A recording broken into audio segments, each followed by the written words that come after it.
Imagine if the only people allowed to post recipes on the internet were chefs.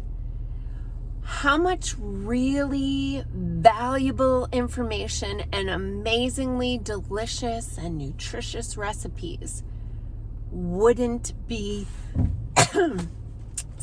wouldn't be available to the general public. Imagine that. Well, basically that's the YouTube policy for health and wellness, that if you are not a licensed medical professional, you cannot share your knowledge, expertise, and experience.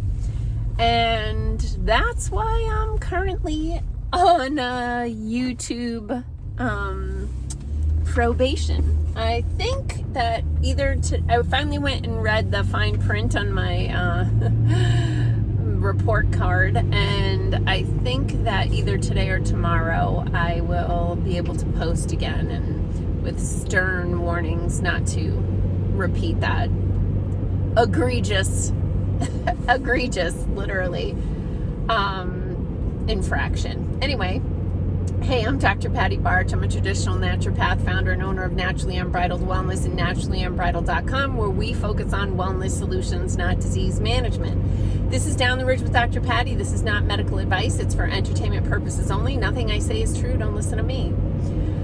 I watched a really, phenomenal, in my opinion, webinar this morning. I've been following Brett Weinstein and his wife Heather Hying on YouTube for 5 years, and I just love them. They're my age. They're evolutionary biologists. I love the way they think. I love how they take a topic and just like flesh out the sides of it and why this particular perspective may be correct or incorrect based on the information that they have. I mean, really just phenomenal thinkers and just analytical, right? Like constantly, this is the nature of scientists, right? Wow, bald eagle and the partner. Hi guys, there's a lady right there because the other one was smaller. Anyway, I just really love to hear how they think and look at the world from a scientific perspective. And one of the things that I admire most about them is that as they gain new information, they will shift their position, right? Like, I felt this way based on the information that I had, but now that I have this new information, I no longer feel that way. I feel this way. And that is what we should all be doing. I'm just going super slow here. We got a little bit of a freezing drizzle. They've treated this road really nicely. There's a lot of sand on it, so I just have to go slow. But Brett and his guest, who I'm sorry, I don't remember the name, but he's a journalist, a writer, novelist, who actually, this guy literally had the seat next to the Kennedy family at the RFK Senate hearing, right, to approve, hopefully, RFK for the Secretary of Health and Human Services. He literally was seated directly next to a family member of RFK. So front row, like really good perspective on the gallery of senators and the circus that transpired. And really, I would encourage you to watch it.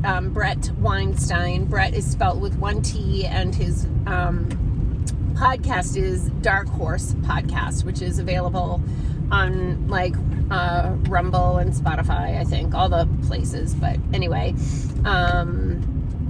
one of the things they talked about was that there's a percentage of the population that is just hyper analytical, and like I'm sure there are a lot of, can't say a lot anymore, but used to probably be journalists that took that position, right?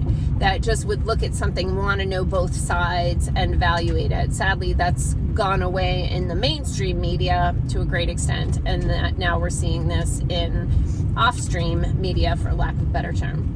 Anyway, they talked about how this population of people just inherently questions authority because they question everything, right? So these people tend to not be religious, not join the military, because they speak up. They're like, well, that doesn't make sense to me. Tell me why this is that way, versus this is what you're supposed to do or believe because we said so. And it was really fascinating because it like triggered a few different instances in my own life where I'm like, oh yeah, I'm kind of one of those people. The first one that I can remember, and this might be triggering for some people, but I was in 3rd grade. I was new to Catholic school. My parents had pulled us out of public school because the public school education was abysmal. The way they did it at the time, that's another story. These massive auditoriums with just little circles of kids that were supposed to stay where they were, and I clearly remember just being like, oh, my friend's at the other end of this large building, I'm just gonna go down there and see her. Not stay in my group. Okay, what else? Anyway, my parents enrolled us in Catholic school, and I can remember exactly sitting where I was. There were 5 rows of desks, straight rows there. I was in the 2nd row from the window, all the way in the back seat of the room. And I just remember, I was new.